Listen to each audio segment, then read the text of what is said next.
Another Malakan Yam ka nas dial content barwani lingwa seme kan war online TV channel and wala shanga jandang ro wid bangman ka pay diok ron kina dangro wid jandang ro wid bakel bana ro jadana chalat te kirme yadit ka kui Dr. Riek Machar ka kui lo nya dana de lo nya bana jelinga jari pore me bana nyoko right ba ka kui re manana ci to ka ko be kanti e bu ko right bani ka ro me chalat te no ka kui gati chakep amurle ka chala do chalo jok anon abana ka linka jen report me kan kono nyam gorno jin mishanal me bjen yu akani ko ken ko de rwani titi de kan shamala shu gwas ndana titin misha take la riki report ne tichiben abana jo me bana jelinkel ka dop ndan en chetuo gaje baro dan chu palpin anda manduni chan ko nyamle anon rice ne gwas me bana more information ten kon gor kon dien bana ka linka jen rajmane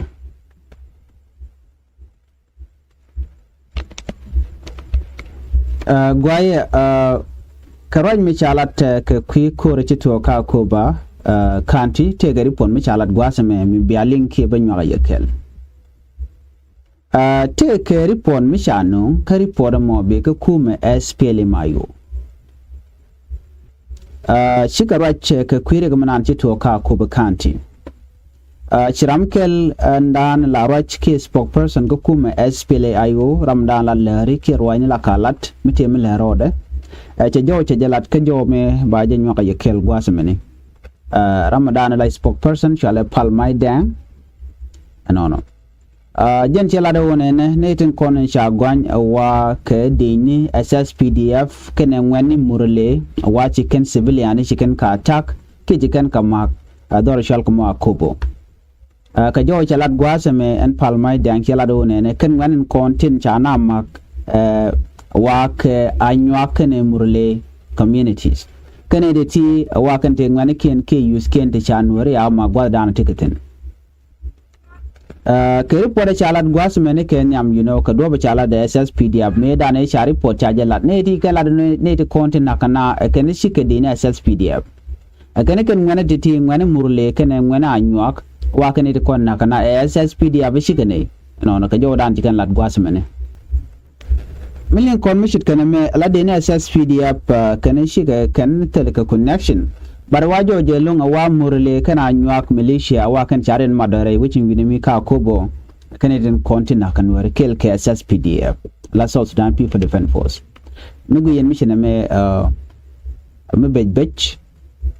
ko maybe ne de kontila SSPDF maybe kan de kon lan wari bikan ka mak kwada dan tikitin ka baren mat kel ka nywa community kan amurale community alo bigan wari bikan kanak na me amugor tech midit ga jo chalat gwas mu gwade dan ne kan waratin wate gan wartan de ci saranda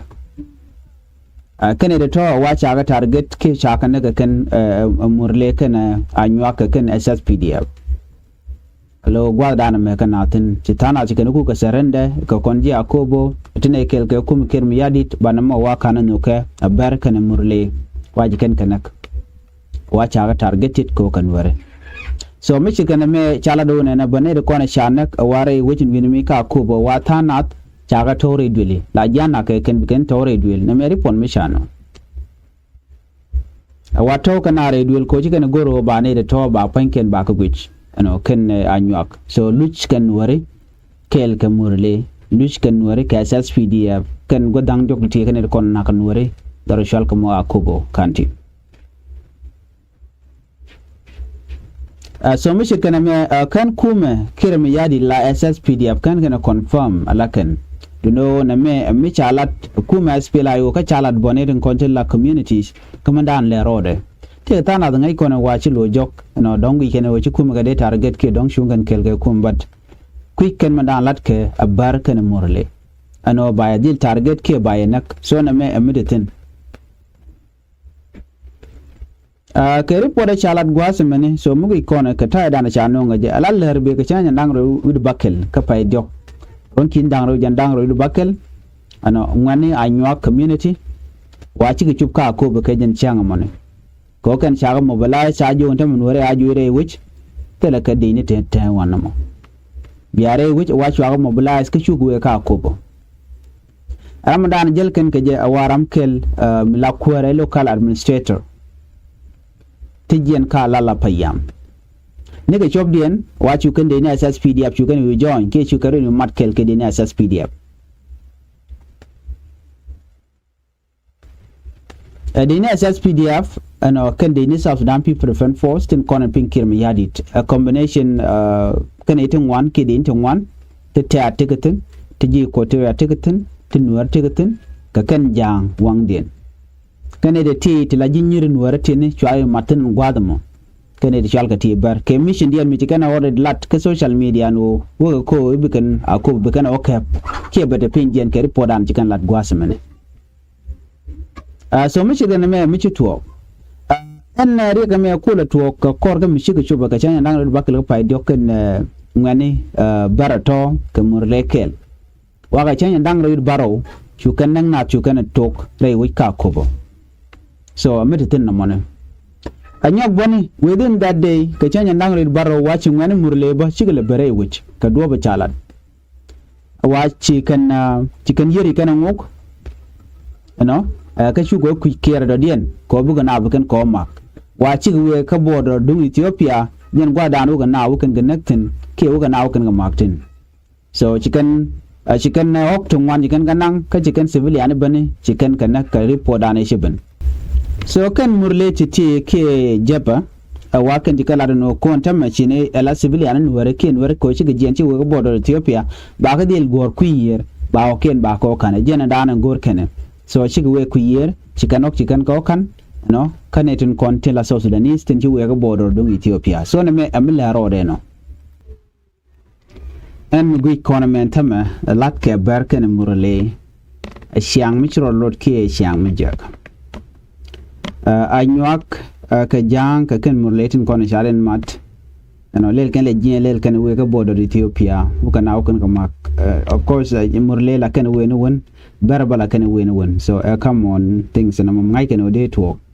mala gor ke lungo de naren gang mi dong chineri gitar chi ban kuch so no mom jor lat but ke report an chalat wa che chong kume SPL ayo but waje alaji kume SSPD abakene television no telenate mo chi boro ikana ngok just ka ta dan lat keneja of course re koramo an ko an koran je to gwada danan wa man wo korwe tokten chi korwe to la tok and then chetene digital ni en bo ke report an chalat no and gwada nan man to korten je teke de ni SSPD abode shamu ka board ba ko ngai konkor ana changchi ana te la vulnerable changchi aka ma bo gwada an tiketen lo teleke power ma cha ken ko do mat en gwada re wetin a changa jirami powerful metede bon la ja jeke so na mo mi chor lat ken ne ko de ni SSPD abone no cha mu ka board tandien awa cha nan ka SSPD app military base ka kobo jen gwada dan wa mu ka walten so mi chikana mi chora lat SSPD app kan murle ka nyu charen mat kel no ko bi ken la threat ke bi la jitar nur ko ne yaren bar wa ko ndana tere wi ka South Sudan ka kobo chen men teken ka border la na la ya ma ka ken so ne me le road right now gwase me ala SPLA yo chikana la long no na me plan me dit ka kuma kirme yadit ko be kenet kondilan wer be ken kanak no kenet ti ke kuma kirme yadit especially kuma mentere wiki juba alla la din ke lo be ke civilian wer civilian be ken ga target no rating ni titini ajan ta dan let keneja no karamdana yos ke longwaze me governor dung Jonglei state Dr. Guy Cook jaram danan dong te ke role ki te titi kawro da ling kaneti kon la murleni kanetin kon tila nyak wacha din chikan ngani gane mobilize ka nyak community kana murle community majojo no chika chu already ko chi bari kan lat bonne ka social media anywhere shi mi chutin bike jek lar kane gwano chamundan cha nyok mulo ke jakon so awa mobilization ladanga da region kwar ke governor dung Jonglei state re Guy Cook so jan mandan le roda namo ka kuma kirmi ya de telega respond tele mi chikana lat but mi George mi shanen ka chin cha situation cha janga ko ne konen la situation la ngake kene tinte wenamo cha bana la ne outside kene roinen kone ala de kene te kone la ber ki murle so na mo amlat kentema gurga jeno ba civiliani ke dor shal ma ko be kele wa ba jo ko fight anywa kene murale ko shin wore kan bulo rewi ka kobo so jenta da len waru dinga jename kaji kuma SPLA yo shiga na jogo no tiede rodun jokan civilian ko kuma kim yadit kuka targen civilian shigan targen de kondila denya domin yenye kan ke de ndar chuta ka chuang bat na me yenye kan lo na kan kon la civilian are which mi of course mi kon la humanitarian situation be chelong ano ai kon na at wuka ka kinata wan ano ne do kon shador ken chaga ban pinga jen ku koromo so chotetin one konte ka border tamatin cha display se kor mo kitin cha jojo kor ano beje lon ke report cha no kenetin kontin tup ko lokki aid organization ne kon mo kana ka met kane beje lon ka kwak bo chikarong so right now am right kone ngwane be ke mat ke report an chikalat gwasame kan je United Nation kene kontin la humanitarian organization kane situation mo da beje winimi ka queen security chirante de lo idora ke jan gwasme ko don de target de jena chirmen chikana to kan ne ko la de ni SSPDF kel ke ngwane bar ke ngwane murle wana me situation bej ajagnat ko bana bi ka dwal ko de ken lo chire wi ka ko bo ne me emi shoda lat no so right now bi ko ne ko me bo to gadi ko me ba to lo chire dial chamal cha jan ko mun yal ka je ka kam che jan ba bej long ne me da la report mu de ka kon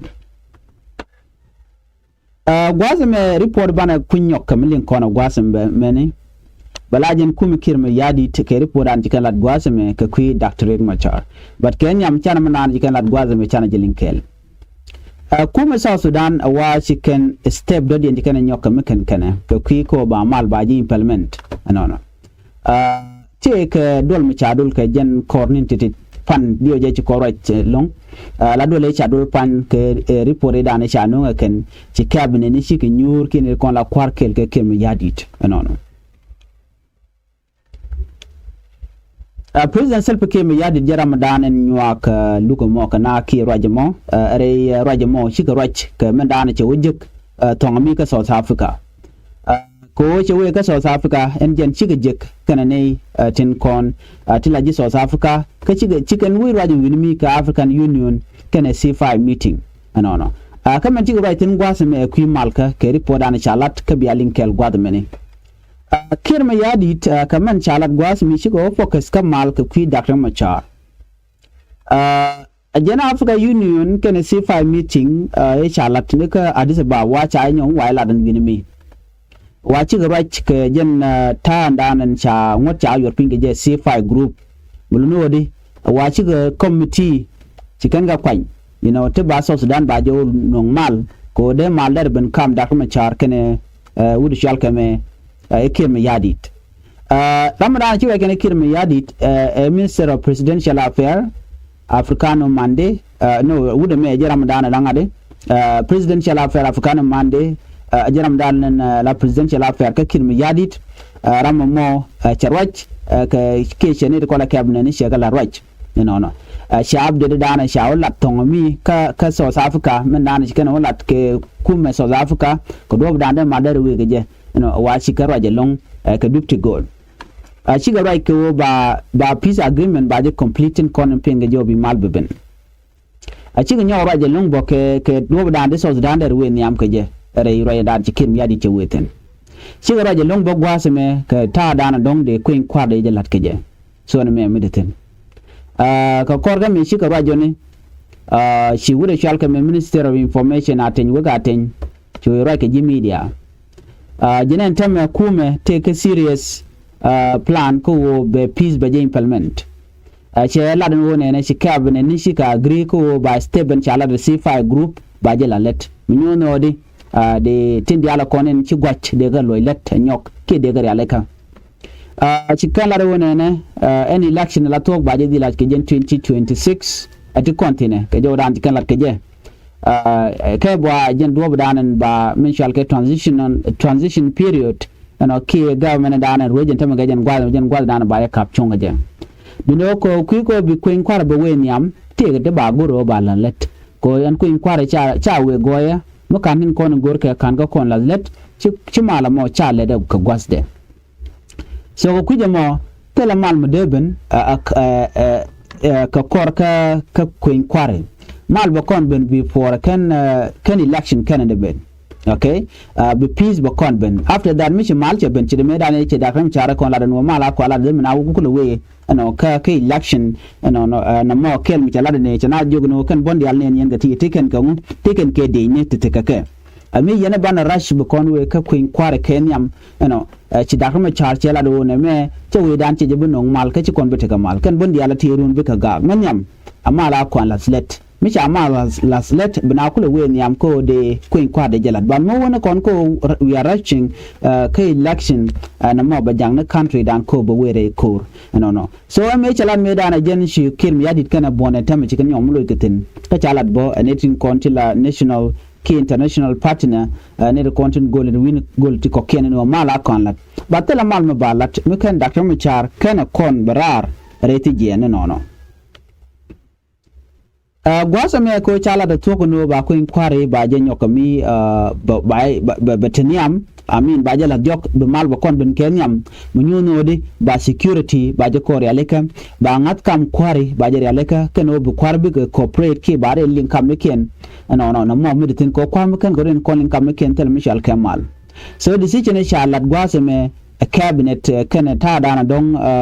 cikin yadi ce bin kaje wa duwar ba so Sudan bayan nan niam kaje munyono don be mal ben indeed ko mo kan implement ngai kon me chalat ke C5 group angu mi cikan lara ne shirme da ngai kona nanyam e chalat kan lo Dr. Machar Michal ke peace agreement by the way shebe ben lora bang akan Dr. Machar akan kon kamrara tijene jalot kamone C5 group focus den ke lat ken okira jinyan Dr. Machar biarar nyora kel la damal den go dupin kon de yen nyam ko jare malka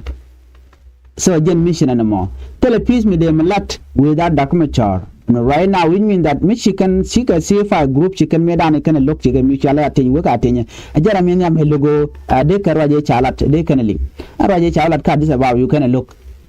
and de je implement me cha ju no men yam kwana first by president Dr. Machar kwana jelun re tijen den biya kula we ka kuin kware ka lara no ring Machar chete tit kada jente ne kan de kon lok je re lok kene de kontin la judiciary kene judge kene de kon bi Dr. Machar bi luñ mu wajje der charge buluñ dan we dani kan lok jen ci kala oben tinante right now so jen kan lara no ba men yam ba kon la peace ka me dan kon kan focus o election first election ba kon lat election ballot kan permanent constitution kan lat election ballot kan population census kan lat kan all this thing kala me der order lot ka ci ko kwarce de woni am so right now ci lu jok na me dan ci kan lok na kenyam jeminen yana teme a very important o ba C5 group de mane kene kan lado me yene re no go bit South Sudan bo woni am la tok be tega mal kenyam lada mal kenyam kwara ka kam ken karodin so kwara danan jak South Sudan ko be tega mal bala da kam char kan wuri chala me ken mi yadit me kan da me char kan kon kamrar so mi da tel michal kamal me balat re wicin wi mi ka South Sudan kaman chala long shirmi shaling ni wo bi konti kan ngach mi George eno Dr. Machar jaram nyam no be berar den be mal be kulben so na me jan jakon di alko bi konti kan ngach ko di Dr. Machar ci do ni di tot be berar pa je kamrar ti jen so na me der lamadan de we keje jan man cha kamrar na mo C5 group ka chalat kem yadit ka South Africa eno jin mi wire we de mo nyur ka neku gor jeno biya peace biya ci implement and then biya Dr. Machar biya kamrar no biya we niam after that mishi anga ci ataka mal no biya kula we ko de yen security arrangement yen lat then biya mal biya chu ladan gwaz mo then after that biya chu okay election gwaz me channel right chain okay kui gatin kona ya page murale kan gare ya page murale te ka ron mi chalat ka kui den gwaz me wa gatin cha page murale ka kobo ka kor gwase dan me ko me cha tuok ano cha gwara nyete cha page wa chaga lo jok ke shi ko lu jok kana den kon lar ke jen wo cha gwara ya kamrar nyu ke shi ben kana den kon te ge great people administrative area ko la kwarken kan ci ben yamani en wo ci ne ti ci ne ke jek ka kan te kon e cha pe an gwar nyet dangro to chaga lo jok kume dung morale community mi ci kan ga lo jok cha gwar chaga jako be kare wi ka kobo no CSSPD ab no panken jigen ka receive chen mana ngai kono wal la ka receive ne kon GSP la yo barai na wa kan chile beno no non kan gwar nyer ton kan gwar nyer to nanga ka Jonglei state la kana Washington darashal la gwada cha nang tin wacha nang kamen chal ke Gumuru County jan gwada na cha ko yenten wini mi ke cha kidnapping like ngai kono melat ke murale kan gwar nyer to ni mi cha nang ko gwada dan cha captain kan mi chi kan etin content pack ka chikan nang cha ko ku Gumuru jan gwada na cha ila tin gwada money kan editi wa nang kan gwar nyer darashal ke nyirol kan educantis jan gwada ndan bu kan gwad nweru kan ga peyten shikane da konti la criminal ken ke jidwere ken wa chikan gwar nyeri kan kam kwarken so wa mi chikan me wa lat ke je darashal ke beach buma jan gwada lat ke dotin shinetin konti la kwar wa chi gwen wano la kwar kume chikaro dian linga ke so jan ta dan choro lat ke je jigre tapi bor administrative area chikare quest lat bo gwada mi akan nene tikan ne konti ka Jonglei state la official ken no de gad ken cho wal baro ya page ken de lo jog cha pe gadan wal baro ano ken men ti chala de ken wo cha nang e gor ken de lo jog kwa ku jono dong mi ku ka page jang ki pe gen war ban war ken page wi mean that page ke jang no mo ken de ci page ke jen ka ron kin dang ro jan dang ro de ala ken murlene to tone men ken kan gad ken ne dang wal baro ti ken cha pe de shoot ken gore ken kan ne din kon nanga ke right now kani chaga nangre wi ke Jonglei state kan ne kon chi ok ki no pe ki kana chi kan ka page ana awane de tone awa dong dio jen o beke ke manya bul payam wajen gwada dana dong beke tin so jen do bada ni kala de nono so right now mi ku right kon ka ta dan lat ke murle ni chang de kon ang bijen odi arik tu ngante ki tin murle la nan kanok na pe kan got everything like an ayer so right now watch authority can go to can guard can ka kebe ba kanong so maybe yana me jen tam right now doko mite kan ne cha kebe this was a tactic ko mi kim ya de chemela kona alat arabi kan gan wer kan ka bana kula no ga shede no ai che mal ko gwa kwa ben shi ne kun ci gulunjo gwa mi mo already kaneti ti ke group me ala bona mo bon mo le let kan ne shi an ka cha kebe chon ku South Sudan anyo kan gwar nya ci ga right